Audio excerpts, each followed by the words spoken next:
breaking down the teams you're passionate about.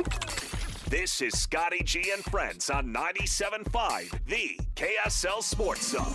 97.5, the KSL Sports Zone. Make sure to join the show coming up on Wednesday. We will be with Tim and the crew at RGS Exteriors, noon to 3, 4235 Farm Road in West Jordan.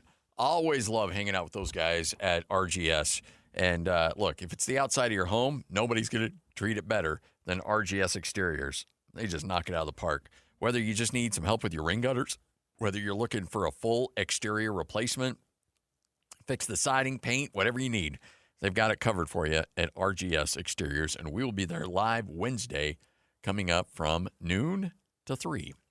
All right, the great Mitch Harper is going to join us coming up here in a bit. We'll talk some BYU spring ball and also a little bit of news on the legal front for BYU. So we'll have a chance to chat with him and get his thoughts on the latest with BYU as spring ball continues for them. Now we've got all three teams working in spring football. And look, this is a moment, too, where you kind of get a chance to get some storylines. And I love the fact that now you got coaches that can be a little bit more open and honest about their teams and not necessarily have to worry about that transfer window that hits at the end of spring ball, which we've seen for the last several years. So at this point, now you get an opportunity, hopefully, for a little bit more transparency to allow a little bit more coverage of these teams in spring ball. All right, joining us live from St. George, it's Mitch Harper right here on 97.5, the KSL Sports Zone. Mitch, how you doing? Doing good, Scotty. Yeah, coming to you from St. George. A little bit different workflow for me today with Parker Kingston, former BYU receiver, making his first in-person court appearance.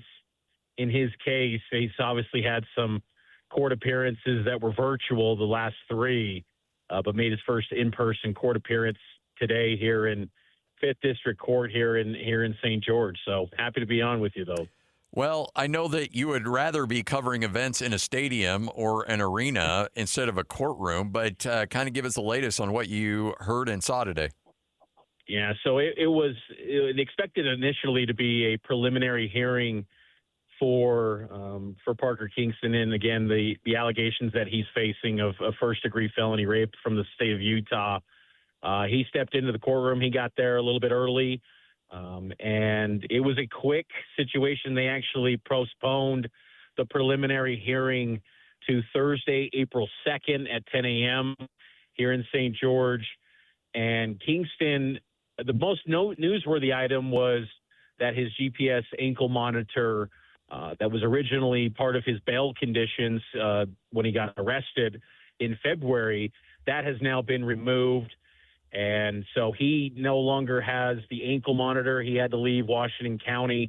He's still not allowed to be down here in Washington County, still can't have social media on his phone, can't have contact with the alleged victim or through third-party contact. So all the other bail conditions are still intact, but his ankle monitor was removed. And his attorney last week filed to the court that that she was frustrated by the fact that it was he was being deemed a flight risk, and that was part of the reasoning as to why he had an ankle monitor.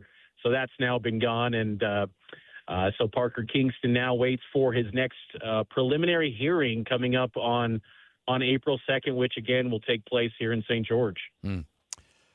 97.5, the KSL Sports Zone. Mitch Harper, kind enough to join us as we look at this BYU team. So you're down covering the stuff you don't want to cover, whereas you got spring football going on. What are your big storylines you're looking for in spring ball? Well, it kind of ties into obviously what's happening here in St. George, the wide receiver position, because the exit of Parker Kingston that was suddenly abrupt, and then you pair that up with Chase Roberts, who was the top two leading receivers for BYU last season. They're gone, and you have to replace that group. And, the wide receiver position's pretty up for grabs. I will note that JoJo Phillips has emerged as the top guy, that according to Fesi Satake. Fesi told me last week that JoJo is that top guy in the room right now, more than midway through spring ball, and that he's going to be someone that they look upon to take a big step forward. And last year, JoJo obviously dealt with injuries. He had that shoulder injury early in the season against Stanford and then returned in that game against Texas Tech in Lubbock. But even when he returned, he just wasn't at full strength. He started to see signs of his, maybe potential and ability in the bowl game. And even Fesi Satake pointed, that's kind of the JoJo Phillips that they expect to see more of this season. So JoJo Phillips and the wide receiver unit, I think, are a big storyline. And an underrated guy that has made a name for himself so far in spring as a freshman is Lehigh wide receiver, new guy who just enrolled in winter semester in January. That's Legend Glasgow. And obviously the name is familiar. He is a cousin to Isaiah Glasgow, linebacker for BYU. But Legend Glasgow might be a name to watch. Would not be surprised if we see him in the two deep for this BYU wide receiver unit. He had a touchdown grab in a media observation period last week in practice. So he is a dynamic athlete, pretty shifty. Maybe he could fill that, possible Parker Kingston void. BYU's had a lot of success with those slot receivers that maybe can carry the football in the backfield, jet sweeps, and also be a big play receiver as well. So he's an underrated name to keep an eye on, that maybe making a little bit of a name for himself in spring ball. Mitch Harper joining us right here on 97.5, the KSL Sports Zone. Heaven forbid Bear Bachmeier has to miss a game or miss snaps due to injury. Who do you think is the number 2 to start the season? Trayson Bourget. He was the guy that took the second team reps in a media window in our last media observation. We'll have more media observation today when it's to start heading up to Provo a little bit later tonight. But, Trayson Bourget would probably get the nod. And, I think that in terms of, there's a big drop-off. I mean, heaven forbid, as you noted, the season rides behind Bear Bachmeier and LJ Martin at running back.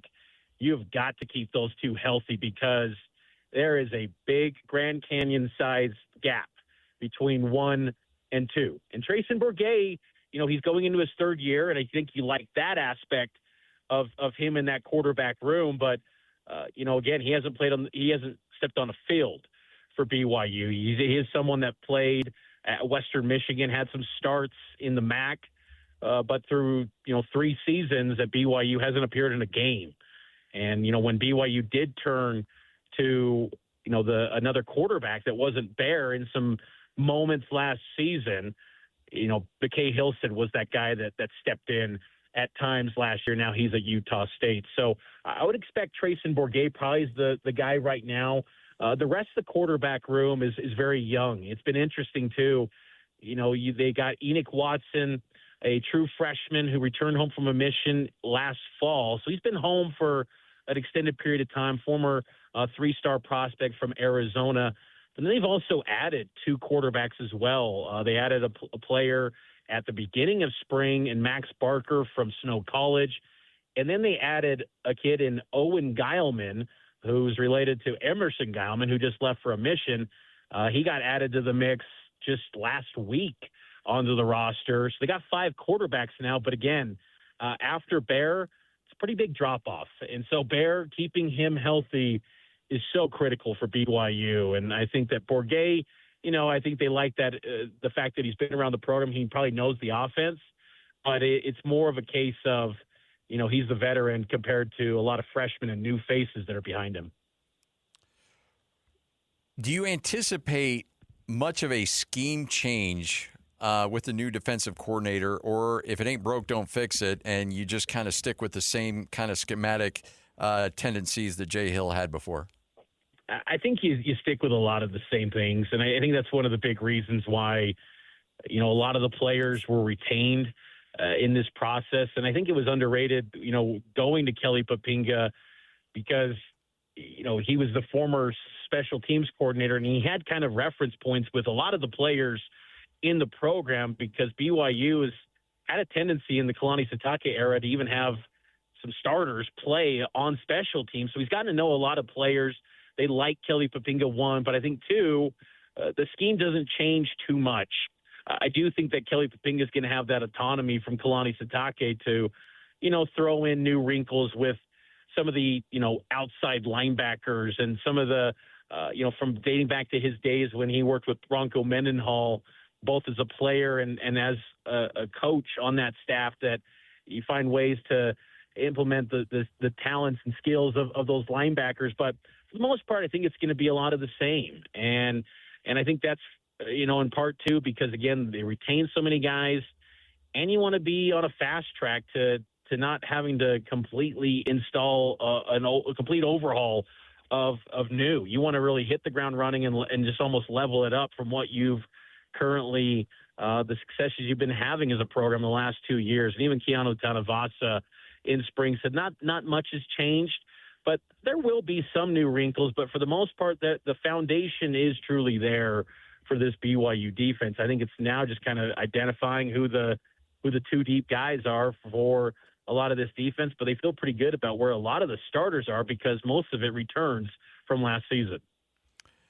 Mitch Harper, kind enough to join us right here on 97.5, the KSL Sports Zone. Mitch, we're going to cut you loose. A little bit of breaking news. Hey, this may shock you. Utah State's looking for a new basketball coach. Oh, I'll let you go then, Scotty. You don't want to jump into those waters, huh? Yeah, it seems like that. You know the drill by now. That's just kind of how it seems to go for Utah State basketball. Hey, you know what? The guy comes in, wins 25 games, goes to the NCAA tournament. You know what? Rinse and repeat. It's a factory. Coach's cradle. Yeah, exactly. You know how BYU is pumping out quarterbacks? We're pumping out Power 4 coaches up there. That's just how it goes. All right. Hey, appreciate it, Mitch. Thanks for your time. You bet, Scotty. Take care. Mitch Harper, follow him on KSLSports.com. Also a great follow on Twitter.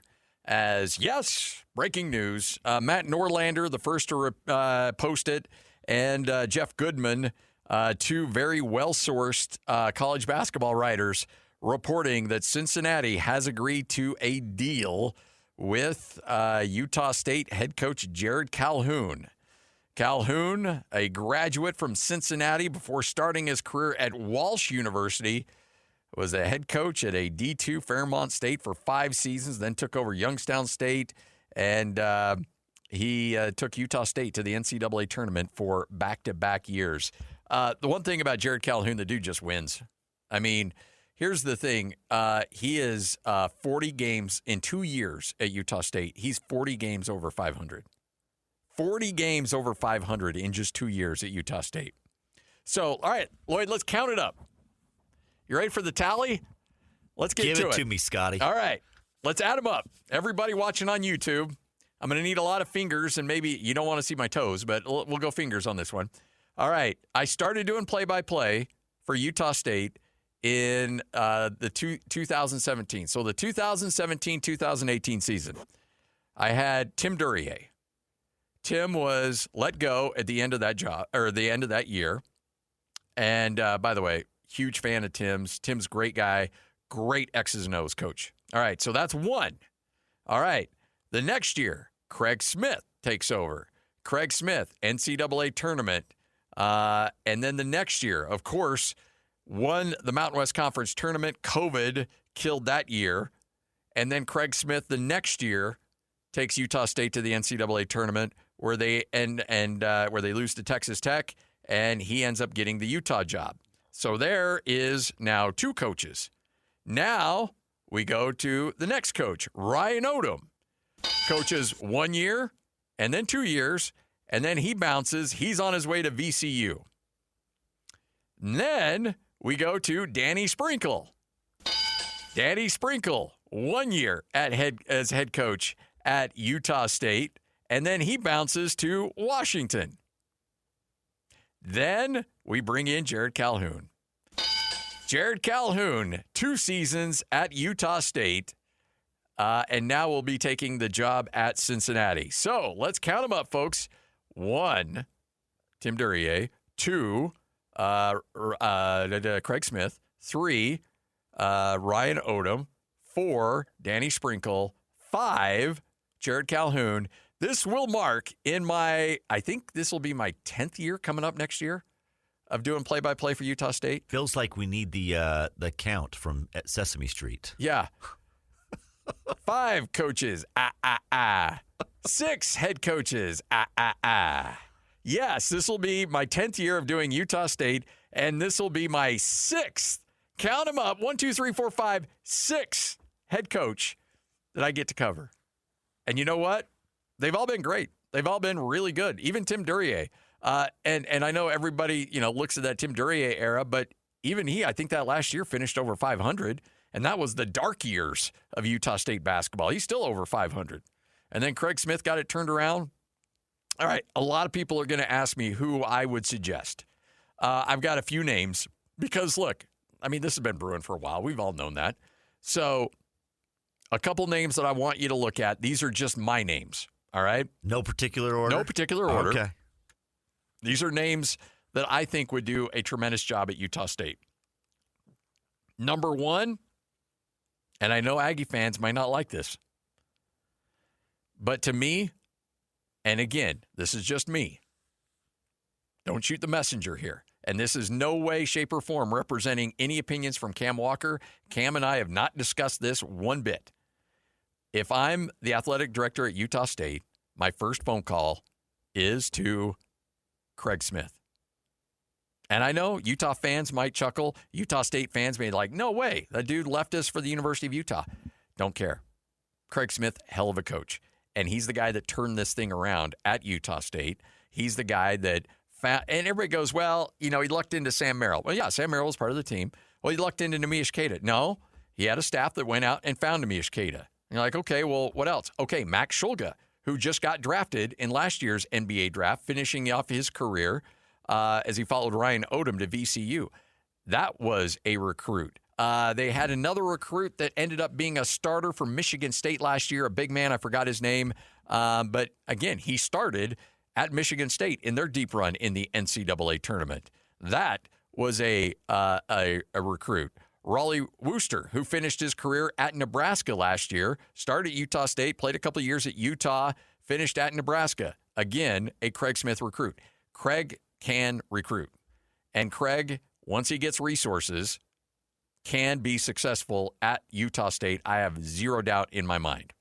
All right, so you're saying, okay, maybe you don't want to go down that route. I would look at a guy, East Tennessee State. Brooks Savage is another coach I would look at. And again, if you're looking at the model at what's worked at Utah State, you don't necessarily need to see a coach that's been to the NCAA tournament. Of all of these coaches that Utah State has hired, only 2 of them had been to the NCAA tournament. Ryan Odom, of course, with UMBC, got that shocking win over Virginia in that 16-1 upset. And then you had Danny Sprinkle, who took Montana State to the NCAA tournament, winning that Big Sky tournament. So other than that, Craig Smith was at South Dakota, never took a team to the NCAA tournament. You look at Jerrod Calhoun, never took a team to the NCAA tournament.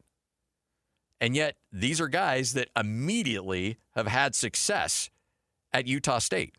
So it's not a foregone conclusion. You don't have to identify somebody as being, well, he's taken this program to the NCAAs 2 or 3 years in a row. That's not a requirement. What you need is, number 1, Jerrod Calhoun did a tremendous job in fundraising. And he deserves a ton of credit for doing a lot of hard lifting in getting Utah State to where they're at and their ability to raise revenue. So with that, you have to have a grinder, a guy that's going to come in and hit the pavement and say, okay, we need to raise this much money. I need to go at this golf event. I need to schmooze this guy. I need to be able to have dinner with this guy. I need to be able to tell him how lucky he is to be married to his wife. Oh, I didn't know you brought your daughter with you to this dinner. Bah, ha, ha. That dumb stuff that everybody has to do. You got to have a guy that can play that game. You can't have a guy that will hide behind a whistle and say, no, I need other people to deal with that. I need to coach my team. That doesn't fly anymore in college basketball. You got to have a guy that nearly 50 to 60% of his job is fundraising. Now you have to have a guy that's got a great staff that can recruit. And preferably, you need a coach that's going to bring players with him. Because I think with Jerrod Calhoun leaving, this is probably, you're going to see some pretty heavy roster turnover. Again, speculation, it's just how it goes. When a coach leaves, usually you see a pretty strong exodus of players. Now, I don't know what that means for lifers like Carson Templin and Mason Falslev. Don't know. I don't know what that means for your freshmen and Perryman, Adlon Elamine. They've got 3 really talented freshmen that they're redshirting right now that I really think could be great. You know what? All 5 of those guys heavily connected to Jerrod Calhoun. I don't know if you keep 1, 2, or even any of them. But you better be ready to have a coach that's got a roster or at least some guys that are going to come with him because you're going to have to rebuild a roster. You look at what Danny Sprinkle did. Brought in Darius Brown, brought in Great Osibor. Those are guys that came with him that he knew were going to be successful. All right, 2:25. Coming up next, Jerry Palm will join us. We'll talk a little college hoops with him straight ahead. This is 97.5, the KSL Sports Zone. This is Scotty G and Friends on 97.5, the KSL Sports Zone. 97.5, the KSL Sports Zone. Hope you're all having a tremendous day. I know that Cam Walker may not be having a particularly great day as he's got to apparently hire a new head men's basketball coach. Jerrod Calhoun, according to Matt Norlander, Jeff Goodman have also jumped in on it, are reporting that Jerrod Calhoun is on his way to Cincinnati to become the next head coach of the Bearcats. A lot of ties there, not just with the school, but the area. I know that his family, his wife, and he, look, family's family. And you want to get back and you want to have have the kids closer to extended family. I get it. Makes sense. But Utah State, hey, look, if you're an Aggie fan right now, it's rinse and repeat. You just go out, hire another guy, he'll win 25 games and get you into the NCAA tournament as well. Jerry Palm, hey, Jerry, you looking for a job? You can be the next Utah State head coach. Ooh, let me take that under advisement. Hey, tell me a little bit about the Cincinnati program. Obviously, it's gone backwards a little bit as to where it once was. Do you feel like the commitment is there from that university to provide the resources Jerrod Calhoun's going to need to turn that thing around? Probably, but I don't think that they have the resources that some of the bigger schools in that conference have. They're not. I think it's going to be hard for them to compete with, Arizona, BYU especially. The schools that the Texas schools that have really committed, especially Texas Tech has thrown a lot of money at their athletic programs as well. I don't know that Cincinnati can compete financially with those programs, but yeah, there's no reason why Cincinnati can't be, Kenyon Martin's probably not walking through that door. Unless he's a late bloomer, yes. Then maybe, I think Cincinnati is a good job in a good league, and they're probably not national title good, but should be competitive, yeah. So that means an opening at Utah State, and I know that I'm kind of putting you on the spot here. I know that Utah State basketball isn't top of mind, but you are aware of coaches that have come there, have been successful, and then have gotten big opportunities and big paychecks other places. I got to imagine just based on that alone, that will be appealing to a lot of coaches out there. Yeah, I would think so. Yeah, because it's been a successful program through multiple coaching changes. And what that tells you is that the foundation is good. That the foundation of the athletics department, the commitment to basketball, has been historically good regardless of who's coaching the team. So, if you get another, good coach, I mean, the nature of the life for a team like Utah State is if your coach is successful, bigger schools are going to come after them. So this ends up being kind of a vicious circle. You're looking for new coaches every few years. And it says it's good. It means that your program is a good program, because you're always successful no matter who's coaching. But it's hard to keep a coach because the finances are so different at the high major level than they are even at schools like Utah State. So, what you do is you go out and find another good coach. Yeah. And there are good coaches at the lower levels in Division I, and there are good coaches that have been, successful at Division II and are looking for an opportunity to get into Division I. So, I have no doubt Utah State will find another good coach because their track record says they will. So it appears there's now multiple reports that Randy Bennett is going to accept the Arizona State job, and then St. Mary's will immediately promote Mickey McConnell, the associate head coach, to head coach at St. Mary's. You surprised by either one of those moves? Well, I mean, if Randy's going to take a job like this, he's getting along in his career. Yeah. You probably couldn't wait too much longer for the right opportunity to come along if he wanted to try to coach at that level. So, and he's a good coach. So, he has a chance to be successful. And so, yeah, I think the timing is probably good for him because it's almost like now or never part of his career. And, St. Mary's promoting McConnell. I mean, that seems like a no-brainer, really. Yeah. All right, first and second rounds in the rearview mirror. We're down to the Sweet 16. Is Texas the biggest surprise for you so far? No, Iowa, because they beat Florida. Yeah. Again, Iowa's a good team. Texas, of course, has had to win one more game because they started in the first four. And Texas is a team that, I don't know that they played really to the level of their talent over the course of a full season. I'm not saying that they should have won the league or anything like that, but I just feel like they were better than a 17-14 team. The talent was a little better than that. I don't know that they have great depth, but their starting five is pretty good. They're going to have their hands full with Purdue because they execute so well. They're going to have to find a way to score with them. And Purdue's had defensive lapses at some points of the season, but they're pretty locked in there so far through the conference tournament and the NCAA tournament. But Texas is going to have their hands full, and they have one of their starters is a transfer from Purdue who was at Purdue the last 2 years. So that'll be an interesting story for Purdue people anyway.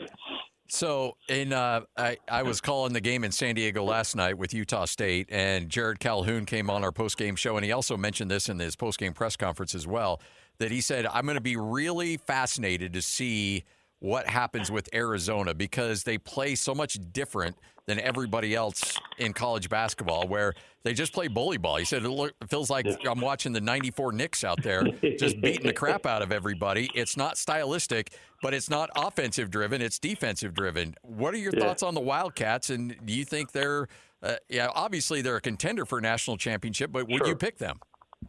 I picked Michigan. Arizona, I have them in the Final Four, and of course those two would play in a semifinal. But I just think that Michigan's a matchup problem for so many teams because of their size and especially Lindeborg, who's can play all five positions. But Arizona is tremendous, and they are a little different. They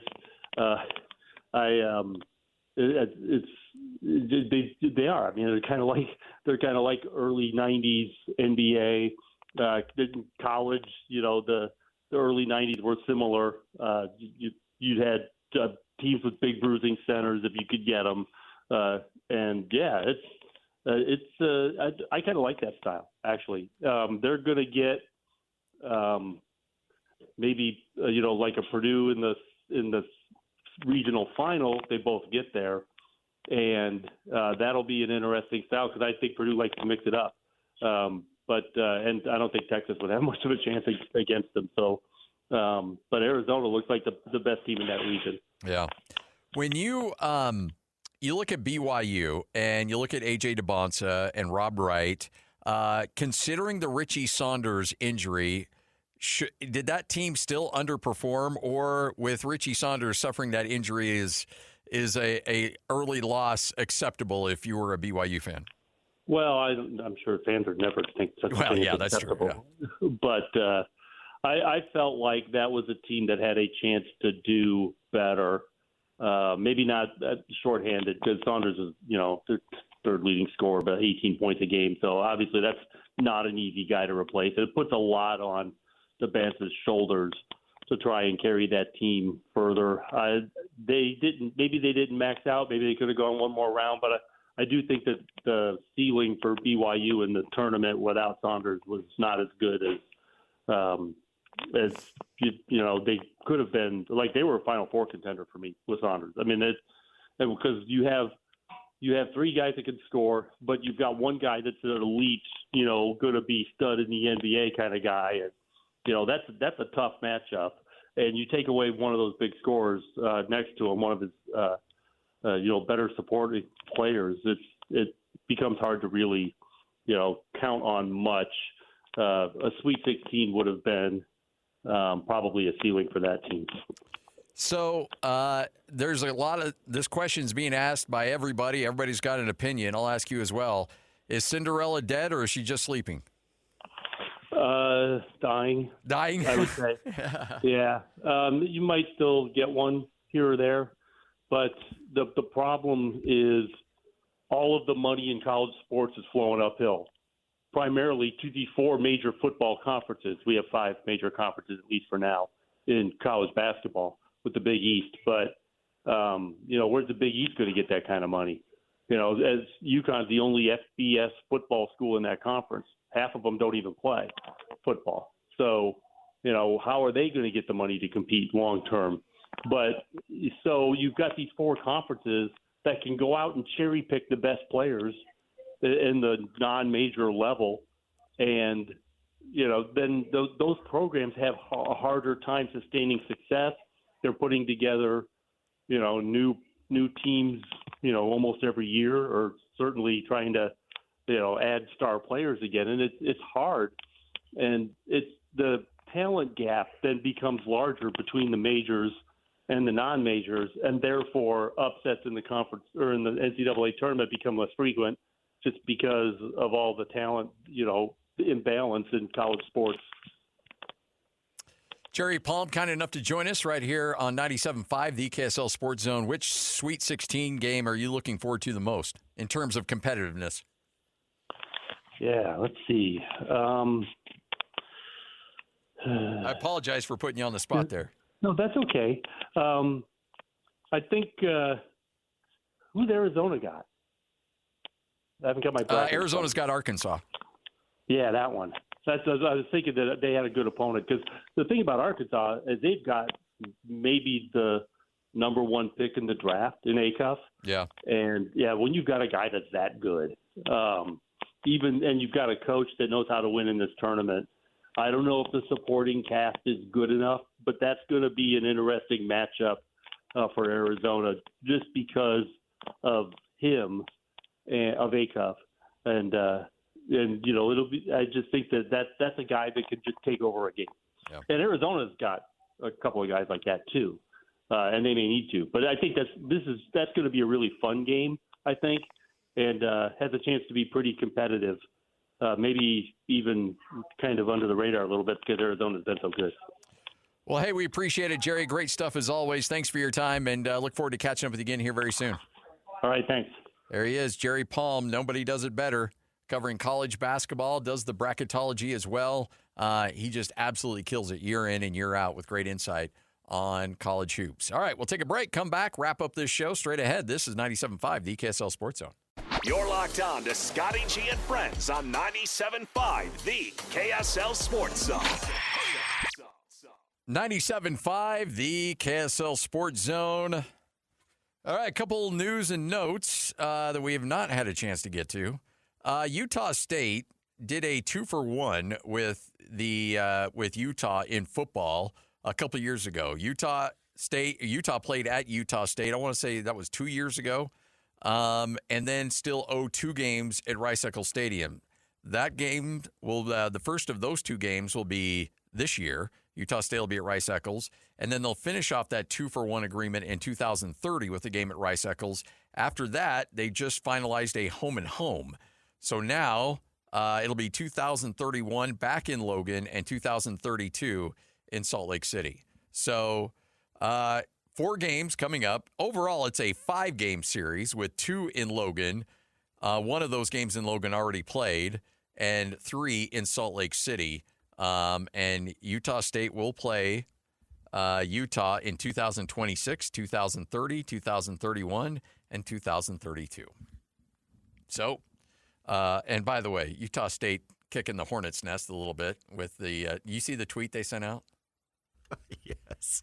Oh boy, I like it. I mean, trying to mix it up on a Monday, I guess. Yeah, why not? Hey, let's have some Come fun. on. Absolutely. USU football tweeted out the schedule announcement. Future schedule update, the premier football teams in the state of Utah. Hey, folks, I had nothing to do with it. Don't Okay. Don't be. Did you not, in fact, advise them? Nope. I don't want to catch any strays on this one. No, sir. I don't want any of that heat. No way. Not on a Monday. Football programs in the state. I'm way too tired on that one. Oh, that's so good. Jeez. Come on. I know. Have some fun, people. I know I think it's funny. And I know the social media guys up there, and I know they're just like, no, this is going to be fun. Let's see. Let's have some fun. Because, look, if you're a social media person, I would love that job. You just get to be able to drop little jabs here and there. Get creative. Have fun. Have some fun with it. Yeah, absolutely. Oh, boy. Yeah. So there you go. Football schedule for Utah and Utah State. And, of course, Utah State now in the running for a new basketball coach. Jerrod Calhoun, according to multiple reports, has taken the job at Cincinnati. People close to the team say that he did not address the team this morning about it. And then they got on a plane and I believe just landed about a half hour ago. And so imagine that. Wait, on the plane together? Yes. So the team charters.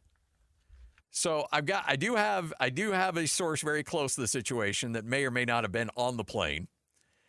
And so the NCAA provides no, not him. The NCAA does provide charters for their teams, and Utah State's charter had a late start this morning at 11 a.m. So they left at 11 a.m. Pacific time, so noon our time. Then they're in the plane. Now, these charters don't have Wi-Fi, okay? Deltas, some of those do. Thank goodness. This one does not have Wi-Fi. Let's make sure of that. So when the plane lands, the Goodman report has broken, the Norlander report has broken, and apparently everybody's phone lit up like Christmas trees. And after that, I don't know what's happened. I don't know if he's addressed the team, but... If I was Jerrod Calhoun, I would have said, okay, I want everybody to just shut off your phones, relax, just unplug. In fact, unplug until you get all the way home. Don't turn them on. Let's all get to our cars before we turn on our phones. How about that? Let's do that. Let's not cause any disturbance in this plane, okay? Yes. Oh, man. Whew. All right. JJ and Alex coming up next. This is 97.5, the KSL Sports Zone.